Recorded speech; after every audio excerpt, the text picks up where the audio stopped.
반갑습니다. 이번 시간에는 항공정비사 비행기 면장 두 번째 모의고사의 첫 번째 과목인 항공기체 과목에 대해서 문제 리뷰를 시작해 보도록 하겠습니다. 첫 번째 문제, 철강제로 분류번호의 SA 1025에서 25가 의미하는 것, 바로 탄소의 함유량을 나타내죠. 철강제로 표시 방법은 보통 미국 자동차 기술자 협회라 불리는 SAE 규격을 많이 사용하게 되고, 여기서 규격은 보통 4자리 숫자로 표시를 하게 돼요. 첫째 자릿수는 합금원소의 종류, 둘째 자릿수는 그 합금원소에 대한 함유량, 그리고 나머지 두 자릿수 같은 경우에는 탄소 함유량의 평균값을 나타낸다 나와있죠. 이 문제 유형 같은 경우에는 출제 빈도도 높고 항공기체와 정비일반에서도 굉장히 많이 잘 나오는 문제 중 하나이기 때문에 기본적으로 잘 알아두셔야 됩니다. 지구상에서 규소 다음으로 많이 매장되어 있으며 항공기 기체 구조부에 많이 사용하는 재료, 바로 알루미늄이죠. 현대 항공계에서는 사실상 알루미늄이 그 비중을 많이 차지하진 않고 요즘에는 기술 발전에 따라서 신소재인 바로 복합재료를 많이 사용하게 돼요. 알루미늄 같은 경우에는 과거에 정말 많이 사용하게 되는데 현대 항공기에 있어서는 알루미늄보다 더 이점이 많은 복합재료를 많이 사용하게 되죠. 그렇지만 아직까지도 알루미늄이 항공기에서는 굉장히 중요한 원소 중 하나이기 때문에 다음 보기 해설과 같이 이 특징에 대해서도 잘 알아두셔야 됩니다. 대부분 대형기에서 인테그럴 퓨얼 탱크를 사용하는 이유, 바로 1번이죠. 무게를 줄이기 위하여. 인테그럴 퓨얼 탱크 방식 같은 경우에는 연료 탱크 종류 중 하나인데 날개의 빈 공간을 별도로 연료 탱크를 장착하거나 마련하지 않고 그대로 사용하는 방식을 말해요. 그에 따라서 무게가 가볍고 굉장히 구조도 간단해지겠죠. 그림과 같이 지금 날개의 앞전 스파, 리딩 엣지 스파와 뒷전 스파인 트레일링 엣지 스파, 그리고 그 사이사이에 위치하고 있는 리브를 통해서 이 내부 빈 공간을 연료로 다 채워가지고 연료 탱크로 그대로 쓰는 방식을 말해요. 그래서 상당히 간단하죠. 이 특징에 대해서 시험 문제에 잘 나오기 때문에 잘 알아두셔야 됩니다. 항공기에 사용하는 측정 공구인 컨비네이션 세트의 구성품이 아닌 것, 바로 1번이죠. 배럴에 해당되지 않는데 컨비네이션 세트의 실물을 보시면은 주요 구성품 3가지가 나오죠. 바로 센터 헤드와 프로트랙터 헤드, 그리고 스톡 헤드 3가지가 있는데 여기서 각 헤드별로 사용법도 다 달라요. 그리고 작업자나 정비사가 필요로 하는 헤드를 선정해서 사용하고자 할 때 이 헤드 가운데 부분에 금색으로 표시된 조절 나사 부분이 있죠. 이 조절 나사를 돌리고 조임에 따라서 이 자와 함께 결합을 시킬 수가 있는데 이 자의 가운데 부분에도 보시면은 레일 부분이 있어요. 그에 따라서 레일을 통해서 각 헤드가 좌우로 움직여서 측정기를 사용하는 데 도움이 될 수 있도록 도와주죠. 그리고 스톡 헤드부터 사용법을 간단히 한번 보여드리자면 스톡 헤드를 자와 결합했을 때 지금 사진과 같이 90도 각도나 혹은 45도 각도 측정에도 사용되고 그 외에도 수직선과 수평선 긋는 데도 사용되고 있죠. 센터 헤드 같은 경우에는 정사각형의 부재나 원형 부재를 이 헤드에 맞대어서 자를 대고 선을 긋게 되면 각 선의 중심점을 마킹하는 데 굉장히 용이하게 도움을 줘요. 마찬가지죠. 여기도 선을 이렇게 십자로 크로스로 긋게 되면 가운데 부분의 중심을 마킹하기 쉽겠죠.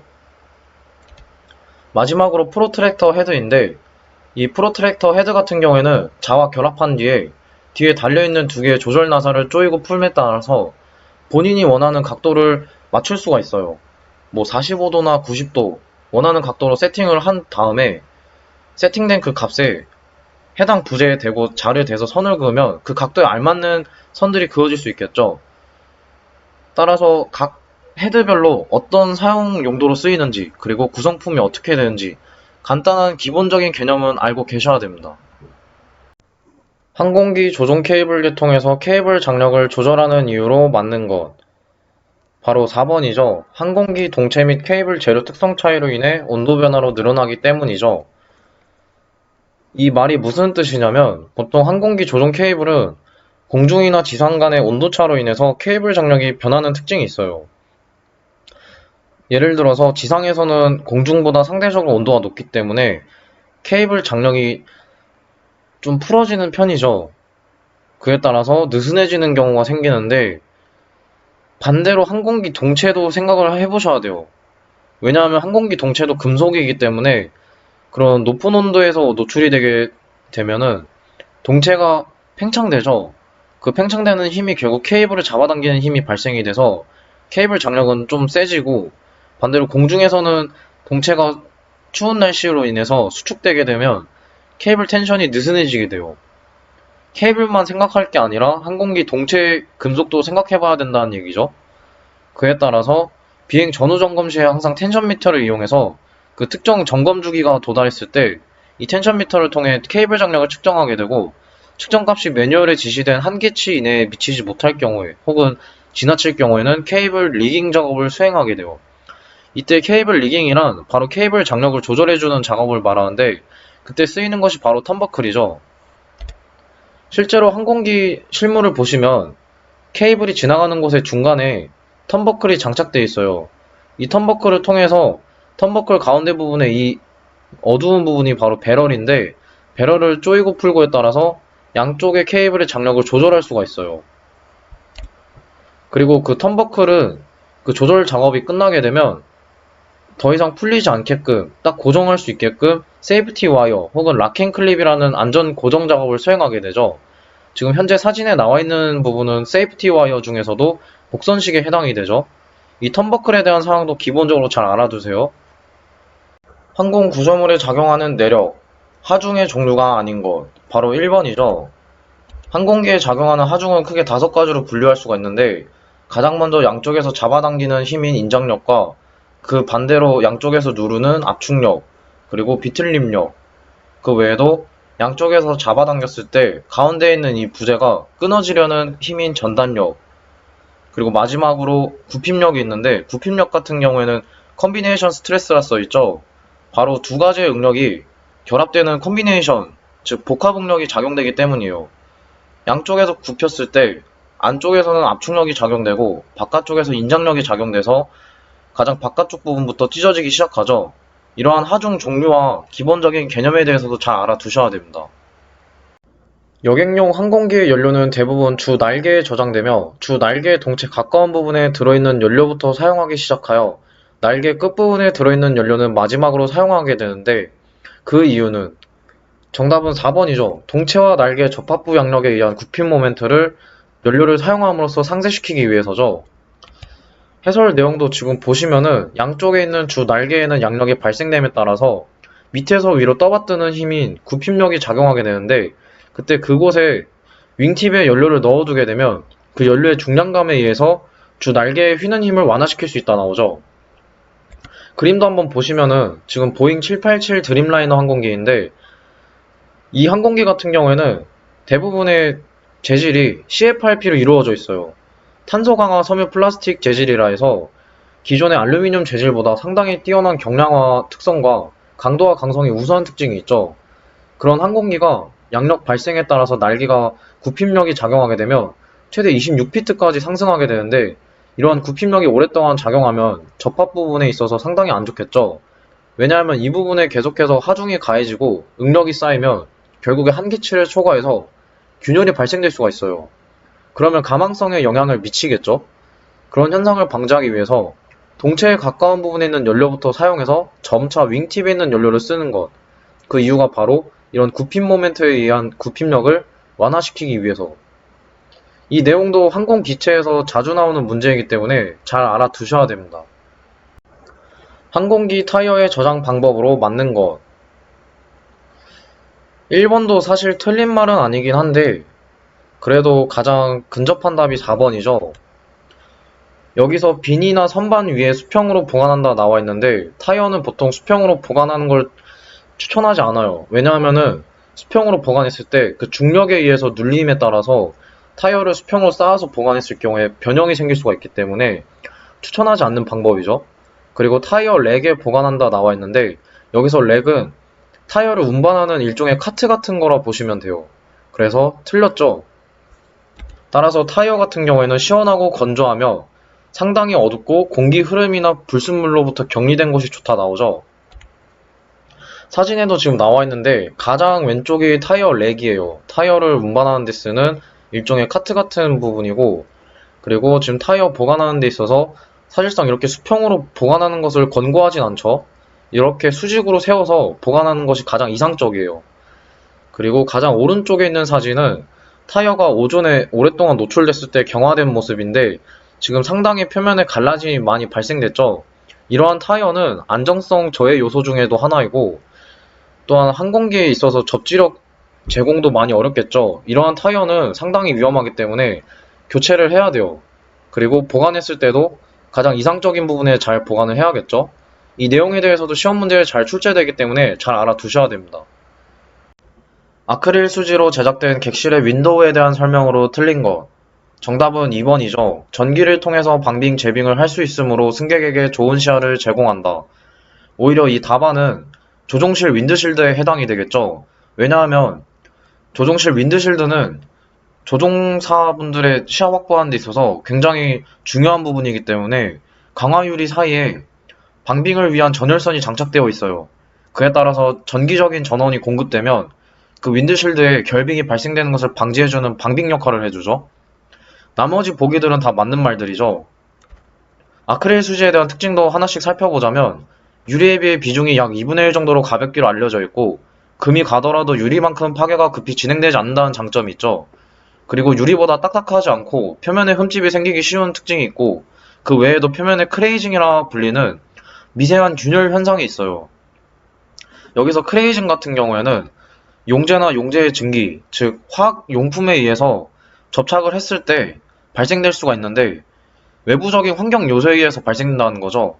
그에 따라서 페인팅이나 페인트 제거제를 사용했을 때는 그 윈도우에 대해서 마스킹을 철저히 하고 또한 그 윈도우 테두리 부분에 용재가 침투되지 않도록 주의해야 된다 나오죠.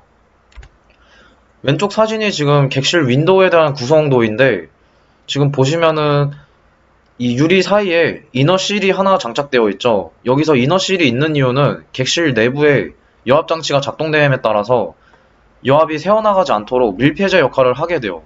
그래서 공중에서도 적절한 압력을 유지시키는 데 도움을 주죠. 그 외에도 다른 구성품들이 이렇게 있다는 것도 참고해 두시고, 그리고 오른쪽에 있는 사진은 이제 윈도우에 발생된 크레이징 현상이에요. 미세한 잔금이 많이 발생돼 있죠. 외부적인 환경 요소에 의해서 접촉을 했을 때 이렇게 사진처럼 미세한 균열이 발생이 돼요. 그래서 이러한 현상을 크레이징이라 그러고 이 크레이징에 대해서도 시험 문제에 출제되기 때문에 잘 알아두셔야 됩니다. 카본 스틸 가용성 케이블에 알루미늄 튜브를 스웨이징한 락클레드 케이블에 대한 설명으로 틀린 것. 여기서 락클레드 케이블 같은 경우에는 일반적인 조종 계통에 쓰이는 그 케이블 겉에 알루미늄 재질의 튜브를 씌운 일종의 보호 역할을 해주는 방식의 케이블을 말해요. 그런데 이 튜브 같은 경우에는 굴곡진 곳에 사용하기 어렵죠. 그래서 4번이 틀렸죠. 실물을 보시면 케이블 겉에 이런 식으로 알루미늄 재질의 튜브가 겉에 씌워져 있고 이때 이 튜브를 씌운 락클레드 케이블 방식 같은 경우에는 하중에 대한 케이블 신장력이 적어지고 조작 반응 또한 개선되죠. 왜냐하면 외부와 어떤 접촉이나 그런 부분에 있어서 보호 역할을 해주기 때문에. 그리고 내마멸성, 내식성 향상에 있어서 도움을 주고 온도에 의한 영향도 적어지죠. 일종의 보호 역할을 하기 위해서 만드는 방식인데 단점으로는 굴곡진 곳이나 진동 있는 부분에 사용할 수 없다 나오죠. 왜냐하면 튜브 자체가 코스처럼 유연성 있는 재질이 아니기 때문에 굴곡진 곳에 사용하기 어렵고 또한 튜브 자체로는 상대 운동을 하지 않는 곳에 쓰이기 때문에 진동 있는 부분에서도 사용하기 부적합하죠. 이러한 특징에 대해서도 잘 알아두세요. 항공기 내식강 튜브에 대한 설명으로 틀린 것. 정답은 2번이죠. 상대 운동을 하는 배관 사이에 장착하는 것이 아니라 상대 운동을 하지 않는 곳에 장착을 해야겠죠. 왜냐하면 튜브는 상대 운동을 하지 않는 곳에 쓰이기 때문에 지금 2번과 같은 지문의 경우에는 호스에 해당이 되죠. 따라서 튜브와 호스의 차이도 잘 알아두셔야 됩니다. 철강재료의 열처리 방법 중 담금질인 것. 정답은 2번이죠. 철강재료의 경도와 강도를 증가시키기 위해서 철강재료의 온도를 높인 뒤에 흐르는 물이나 기름에다 급냉시켜서 더욱더 조직을 개선시키는 방법이죠. 나머지 보기 같은 경우에는 1번 같은 경우에는 불림, 노멀라이징에 해당이 되고 3번 같은 경우에는 질화법, 그리고 4번 같은 경우에는 뜨임에 해당이 되기 때문에 각각의 열처리 방법에 대한 기본적인 정의도 잘 숙지해 두셔야 됩니다. 항공기 내부나 공기 저항을 받지 않는 곳에 쓰이는 일반 리벳, 바로 4번이죠. 유니버설 머리 리벳. 항공기에는 보통 이런 두 가지 리벳이 가장 많이 쓰이는데 이러한 리벳들을 보고 보통 솔리드 생크 리벳이라 불러요. 그 중에서도 카운터 성크 헤드 리벳, 접시머리 리벳과 유니버셜 머리 리벳 두 가지를 많이 쓰이는데, 카운터 성크 헤드 리벳 같은 경우에는 항공기 외피에 가장 많이 쓰이죠. 그 이유가 오른쪽 그림처럼 이러한 헤드가 돌출되는 리벳을 사용했을 경우에 외피에 튀어나온 이 헤드 부분이 공기 흐름이 지나가면서 흐름에 대한 간섭이 발생되기 때문에 항공기 외피에서는 이 왼쪽에 있는 카운터 성크 헤드를 가장 많이 쓰이게 돼요. 그와 반면에 내부 구조물에서는 유니버셜 헤드 리벳을 많이 쓰이죠. 그래서 각 리벳이 어떤 사용처에서 쓰이고 어떻게 구분되는지 이 내용에 대해서도 잘 숙지해 두셔야 됩니다. 항공기 타이어를 교환할 때 한쪽을 들어 올려야 할 때 필요로 하는 장비, 바로 2번이죠. 싱글 베이스 잭. 싱글 베이스 잭은 사진과 같이 지금 한쪽 바퀴를 들어 올릴 때 사용하는 장비인데, 다른 말로 단일 잭이라고도 하죠. 여기서 항공기 바퀴를 들어 올리는 이런 작업을 잭킹이라고 하는데, 잭킹을 왜 하냐? 그 이유는 항공기에 있는 이 타이어와 휠 어셈블리를 교환하거나 혹은 이 랜딩 기어 자체에 대해서 작동 점검할 때 이런 잭킹 작업을 많이 해요. 그래서 잭킹을 왜 하는지, 그리고 어떤 장비를 쓰는지, 그리고 주의사항이 어떻게 되는지 이런 내용들도 잘 숙지해 두셔야 됩니다. 항공기 화학적 방빙 계통에서 결빙 부분에 분사하는 분사액, 바로 4번이죠. 이소프로필 알코올. 이소프로필 알코올 같은 경우에는 항공기에서 굉장히 많이 쓰이는 용액 중 하나인데, 그 이유가 어느 점을 최대한 낮출 수 있는 방법 중에 가장 간단한 방법이기도 하고 취급도 용이하고 경제성도 있기 때문에 굉장히 많이 쓰이죠. 그 외에도 에틸렌 글리콜도 많이 쓰이는데, 만약에 보기 지문에 이소프로필 알코올이 없다면 에틸렌 글리콜로 변경돼서 출제될 수도 있어요. 따라서 알코올과 에틸렌 글리콜이 있다는 이 두 가지도 잘 알아두셔야 됩니다. 이상에서 수행되는 항공기 제빙 작업에 대한 설명 중 틀린 것. 정답은 4번이죠. 서리의 양이 적을 시에는 핫에어를 쓰지 않죠. 보통 이런 핫에어를 쓰는 경우는 가스터빈 엔진의 컴프레셔 블레이드에 결빙이 발생됐을 때 그때 쓰죠. 보통 지상에서 제빙 작업 사항도 하나씩 살펴보자면 가장 먼저 결빙이 항공기에 어떤 영향을 끼치는지 알아두셔야 돼요. 만약 항공기에 결빙이 발생되면 항공기 성능에 영향을 주죠. 그 이유가 날개 단면에 형성되어 있는 에어포일 표면에 흐르는 공기 흐름이 측류가 아니라 난류가 발생되는데, 이때 그 난류 흐름은 결국에 양력을 감소시키고 항력을 더욱더 증가시켜요. 이렇게 되면 항공기 날개에 있어서 실속이나 방리를 더욱더 증가시키겠죠. 그리고 얼음이 계속해서 쌓이게 되면 항공기 전체 무게에 영향을 주는데, 이런 현상은 결국에 연료 소모율이 나빠져서 경제성에도 떨어지고 무게중심 변화에도 맞지 않아서 항공기 조종성에도 영향을 미치게 돼요. 나머지 사항도 마찬가지죠. 각종 조종면이나 가동부에도 얼음이나 습기가 얼어붙었을 때는 항공기 작동에 심한 영향을 주겠죠.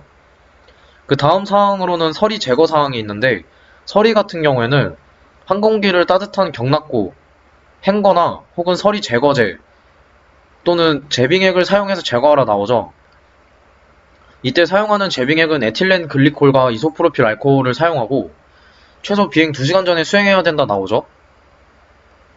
그리고 마지막으로 눈과 얼음에 대해서 제거하는 사항인데, 이 부분에서는 라이트 스노우나 드라이 스노우 같은 경우에 영하의 온도에서 발생되는데, 이때 라이트 스노우와 드라이 스노우는 바람으로 후 불었을 때 자연스럽게 날아가는 그런 눈이에요. 그런데 그 반대로 웻 스노우나 딥 스노우 같은 경우에는 점성이 어느 정도 있기 때문에 브러쉬를 이용해서 제거해야 되죠. 따라서 라이트 스노우나 드라이 스노우 같은 경우에는 불어서 없애는 방법이 가장 좋고, 이때 핫에어를 또 쓰지 않는다고 나오죠. 그리고 헤비 아이스와 같이 쌓인 눈 같은 경우에는 제빙액을 제거해서 그 단단한 얼음 표면을 녹여야 된다 이렇게 나오죠. 그리고 지금 위에 사진들도 보시면은 항공기가 비행 후 혹은 비행 전에 제빙 지원 차량이 나와서 제빙액을 분사하고 있는 모습이에요. 그래서 이 제빙액이 어떻게 작용되고 왜 쓰는지, 그리고 결빙이 항공기에 어떤 영향을 끼치는지 이 사항에 대해서도 잘 알아두셔야 됩니다. 일반적으로 하이드롤릭 시스템 스케매틱 드로잉이 보여주는 것. 정답은 3번이죠. 유압계통 내에서 작동류의 이동 방향을 나타내주죠. 여기서 스케매틱 드로잉은 계통도를 의미하는데, 이 사진처럼 각 구성품의 위치와 그 구성품에 대해서 작동류가 어떻게 흘러가는지 그 흐름 순서를 나타내는 계통도예요. 지금 이 사진은 유압 계통 중에서도 펌프 방식에 따라서 두 가지가 분류가 되는데, 그 중에서 정용량형 펌프와 가변 용량형 펌프 중에서 정용량형 펌프에 해당되는 개통도죠. 이 개통도 같은 경우에는 레저버에 저장되어 있는 작동류가 컨스턴트 딜리버리 펌프에 의해서 가압이 되면은 필터를 통해서 불순물을 한번 거치게 되고, 그로 인해서 프레셔 레귤레이터를 통해서 압력을 조절한 뒤에 일부 유량을 어큐뮬레이터로 빼내요. 이때 빼낸 그 작동류는 비상시 가압 작동류를 쓰기 위해서도 빼내고, 혹은 일부 유량을 빼냄으로써 흘러가는 고압의 작동류에서 발생되는 서지 현상을 완화시키기 위해서도 쓰이죠. 그 외에도 작동류 유량을 일부 빼내게 되면 프레셔 레귤레이터의 개폐 빈도를 줄여서 마모도 줄일 수 있는 효과가 있어요. 그래서 어큐뮬레이터도 상당히 중요하죠. 그리고 체크 밸브를 통해서 쭉 흐르다 보면은 셀렉터 밸브가 있는데, 이 셀렉터 밸브는 액추에이터로 작동료를 공급해주는 유로 운동 방향을 결정해줘요. 이에 따라서 이 서플라이 라인을 통해서 공급된 작동료가 내부 액추에이터를 채워주면 이 안쪽에 있는 피스톤이 채워진 작동료에 의해서 밀려나고, 이쪽에 있는 작동료는 리턴 라인을 통해서 다시 레저버로 돌아가는 이런 유압계통의 흐름 순서 기본적으로 잘 숙지해 두셔야 됩니다. 그 외에도 각 구성품의 위치와 역할도 기본적으로 시험 문제에 잘 나오기 때문에 꼭 잘 알아두셔야 됩니다. 항공기 화물실에 사용되는 화재 탐지 장치. 지난 1회차에서도 나왔던 문제죠. 정답은 3번이죠. 스모크 디텍터인데, 스모크 디텍터는 상당히 시험 문제 유형 중에 잘 나오는 유형 중 하나예요. 그리고 구술 시험에서도 작동 원리나 장착 위치가 어디인지도 잘 물어보는데, 보잉 737 항공기 기준으로 설명드리면 전방 화물실과 후방 화물실에 각각 4개, 6개에 장착되어 있고, 스모크 디텍터의 작동 원리 같은 경우에는 대표적으로 광전지식, 포토일렉트릭이라 하는 광전지식이 있는데, 이 광전지식 같은 경우에는 라이트 소스에 의해서 조사되고 있는 빛이 화재 발생에 따라 유입된 연기에 의해서 굴절돼서 반사되면, 이 부분에서 반사된 그 빛의 열 에너지가 전기 에너지를 만들어서 회로를 구성시켜서 조종실로 신호를 보내요. 그러면 조종실에서 그 감지된 신호를 육안으로 혹은 청각으로 식별함에 따라서 어느 부분에서 지금 화재가 나고 연기가 났는지를 쉽게 알 수 있겠죠. 그래서 이런 작동 원리와 장착 위치, 이 스모크 디텍터에 대해서는 잘 알아두셔야 됩니다. 허니컴 샌드위치 구조에서 코어의 자재가 아닌 것. 정답은 3번이죠. 여기서 허니컴 샌드위치 구조는 양면에 알루미늄 재질의 스킨 또는 외피 사이에 코어를 심은 구조를 말하는데, 이러한 코어는 벌집형 모양의 허니컴 구조와 거품형, 파형 세 가지로 분류하게 돼요. 그런데 항공기에서는 가장 많이 쓰이는 방식이 바로 허니컴 구조죠. 보통 이런 허니컴 샌드위치 구조 같은 경우에는 무게당 강도 비율도 높고, 또한 음진동에도 강하고 피로하중과 구피마중에도 강한 특징이 있죠. 그래서 이 구조 같은 경우에는 항공기의 전체적인 부분에서 쓰이는 것이 아니라 조종면이나 스포일러, 플랩 이런 부분의 일부분에 쓰이게 돼요. 그리고 또 오른쪽 사진을 보시면은 종이로 되어 있는데, 사실상 종이가 코어 재질로 쓰는 것이 이해가 안 가시는 분들이 있어서 사진을 첨부해봤어요. 보면은 우리가 흔히 일상생활에서 볼 수 있는 것들이 바로 골판지가 있죠. 골판지도 보면은 양면에 스킨 사이에 이런 코어가 심어져 있는 구조가 있죠. 그리고 그 오른쪽에도 마찬가지로 벌집형의 코어. 현재는 지금 항공기에서는 종이는 쓰지 않아요. 왜냐하면 습기에 약하기 때문에 종이는 쓰지 않고, 알루미늄 합금도 잘 안 쓰고 대부분 복합 재료가 가장 많이 쓰여요. 왜냐하면은 다른 재료에 비해서 더 우수한 특성과 또는 무게당 강도 비율이 더 높은 특징이 있기 때문에 복합 재료를 더 선호하는 편이죠. 그래서 코어에 쓰이는 재질이 어떤 것들이 있는지 이 부분에 대해서 시험 문제에 잘 나오기 때문에 잘 숙지해 두셔야 됩니다. 다음 중 조종면을 작동하면 서로 반대로 움직이고 항공기의 세로축 운동에 영향을 주는 것. 정답은 3번이죠.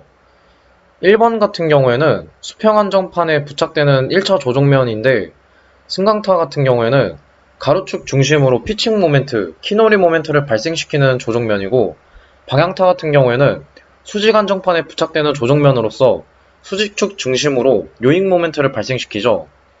그리고 슬롯 플랩 같은 경우에는 1차 조종면에 해당되지도 않을 뿐더러 최대 양력 계수를 늘려주는 2차 조종면에 해당되죠. 따라서 정답은 3번이죠. 도움날개 애니메이션을 지금 참고해 보시면 항공기가 현재 좌우로 움직이죠. 지금 움직이고 있는 이 부분이 이 축 중심으로, 세로축 중심으로 옆놀이 모멘트, 롤링 모멘트를 발생시키고 있어요. 그래서 지금 1차 조종면이 종류가 어떤 것들이 있고 어떤 역할을 하는지, 그리고 어느 축 중심으로 운동을 하는지 이 부분에 대해서 잘 구분하실 줄 아셔야 됩니다. 비행기 주 조종면이 아닌 것. 방금 그 문제에서도 1차 조종면에 대해서 설명드렸죠. 해당되지 않는 것은 지금 4번이죠. 고항력 장치 같은 경우에는 최대 항력 계수를 늘려주기 위해서 쓰이는 2차 보조 조종면이라고 말씀드렸죠. 1차 조종면 같은 경우에는 보잉 737 항공기 기준으로 다른 항공기도 마찬가지지만 보통 이제 에일러론 같은 경우에는 양날개, 주 날개의 끝에 장착되어 있고 세로축 중심으로 롤링 모멘트를 발생시키죠. 그리고 엘리베이터 같은 경우에는 수평 안정판, 호리즌탈 스테빌라이저라 해서 그 수평 안정판 뒷전에 부착되고 가로축 중심으로 피칭 모멘트를 발생시켜요. 그리고 마지막으로 러더 같은 경우에는 수직 안정판, 버티컬 스테빌라이저의 뒷전에 부착돼서 수직축 중심으로 요잉 모멘트를 발생시키는 그런 조종면이죠. 그래서 1차 조종면 어떻게 구성되고 어느 위치에 있는지 이 부분에 대해서 잘 알아두셔야 됩니다. 유압계통 중 유압류를 한 방향으로만 흐르게 하는 것. 정답은 3번이죠. 체크 밸브가 해당되는데 나머지 밸브들 같은 경우에는 역할이 전혀 다르죠. 릴리프 밸브 같은 경우에는 개통 내부의 압력이 한계치를 초과했을 때 그 압력을 리턴시켜서 레저버나 혹은 펌프 입구로 되돌려보내는 역할을 하죠. 그리고 세이프티 밸브는 유압계통에서 많이 쓰이죠. 유압계통 중에서도 내부 기내 압력이 너무 높을 경우에는 외부로 배출시켜야 하는 역할을 해줘야 되는데 그때 그 밸브가 바로 세이프티 밸브이고 보통은 아웃플로우 밸브가 알아서 압력을 조절해 주는데도 아웃플로우 밸브가 고장나는 것을 대비하기 위해서 장착되어 있어요. 그리고 셀렉터 밸브 같은 경우에는 작동류의 그 흐름 유로를 형성시켜주는 역할을 하죠. 그래서 해당되는 답안은 체크 밸브죠. 체크 밸브에 대한 작동 애니메이션도 지금 첨부해봤는데 체크 밸브 같은 경우에는 내부에 볼이 장착되어 있어요. 그리고 이 볼 뒤에 스프링도 장착되어 있는데 이 부분에서 고압의 작동류가 흘렀을 때 이 볼을 밀어내면은 이 틈새가 발생이 되죠. 이 틈새를 통해서 작동류가 흐르게 돼요. 그런데 반대로 역류했을 때 작동류가 이쪽에서 흘렀을 때는 볼을 전혀 못 밀어내죠. 바로 이런 원리로 역류를 방지하는 역할을 해요. 실제로 항공기 각 계통에도 중간중간에 이런 체크 밸브들이 장착되어 있고 이 내부에 볼이랑 스프링이 장착되어 있는 거죠. 그에 따라서 고압의 작동류가 흘렀을 때 이 유로를 통해서 한쪽 방향으로만 흐르게 역류를 방지해주는 역할을 해주죠. 이 내용도 시험 문제에 잘 나오기 때문에 기본적으로 잘 숙지해 두셔야 됩니다. 다음 중 볼트 규격이 NAS 6603 DH10의 볼트의 지름은 얼마인가? 보통 이 규격은 식별할 때 이 부분을 잘 보셔야 돼요. 이 부분이 바로 볼트의 지름을 나타내는데 볼트의 지름은 보통 16분의 x로 표기를 하죠. 그 x 부분이 바로 3이죠, 3. 그러면 정답은 16분의 3인치죠. 볼트 규격과 길이, 지름, 구분하는 방법도 잘 알아두셔야 됩니다. 다음은 작동 실린더 그림이다. 왼쪽에 2000psi인 압력이 걸려있고 피스톤 직경이 10인치, 왼쪽 피스톤 로드의 직경이 7인치, 오른쪽 피스톤 로드의 직경이 5인치라 한다면 오른쪽에 얼마의 압력이 걸면 피스톤에 걸리는 힘이 균형을 이루는가? 상당히 난이도가 높은 문제죠. 그런데 간단하게 솔직히 공식만 알면은 쉽게 접근해 볼 수가 있어요. 보통 우리가 힘을 구할 때 유압계통에서 파스칼의 원리를 공부하시다 보면은 F는 단면적 곱하기 압력이라는 공식을 보셨을 거예요. 그럼 그 공식을 응용해서 이 문제를 풀면 되는데 푸는 방법은 현재 이 부분을 구해야 되죠. 그래서 이 단면적에 대해서 구해야 되고 그리고 이 부분에 대해서도 힘을 구해야 되는데 공식은 이렇게 형성이 돼요.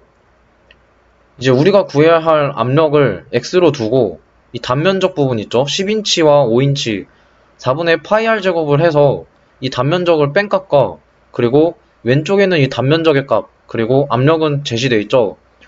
이 식들을 유도해서 이항시키면은 우리가 구해야 할 x의 값이 식의 유도가 돼요. 그럼 각각 약분해서 계산하다 보면은 1360psi가 나오죠. 그래서 정답은 2번이죠.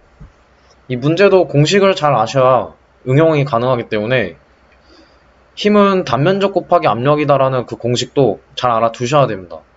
신형 민간 항공기에서 워터 웨이스트 시스템에 대한 설명 중 맞는 것. 배수 계통에 대한 문제인데 정답은 3번이죠. 갤리에서 사용한 물은 드레인 마스트를 통해 기회로 배출시킨다. 여기서 갤리는 객실 승무원분들이 이용하는 조리실을 말하는데 조리실에서 쓴 물은 그대로 배수시켜버려요. 드레인 마스트를 통해서. 그런데 지금 1번 지문 같은 경우에는 갤리에서 사용한 물은 웨이스트 탱크에 저장한다.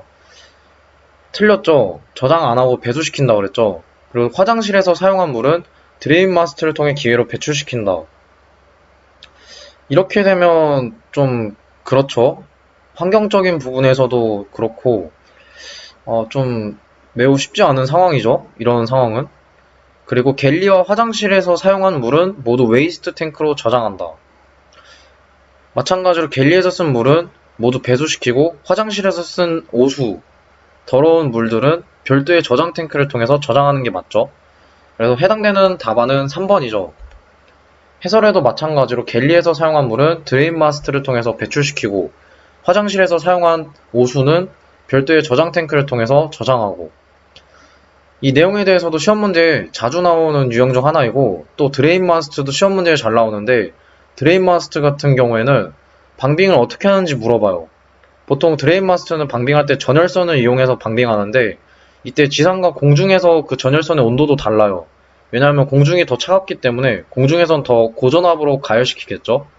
이 내용에 대해서도 시험 문제에 잘 참고해두세요. 이렇게 해서 두 번째 모의고사의 첫 번째 과목인 항공기체 과목에 대해서 문제 리뷰를 모두 마치고 다음 시간에는 정비일반에 대해서 문제 리뷰를 시작해보도록 하겠습니다. 감사합니다.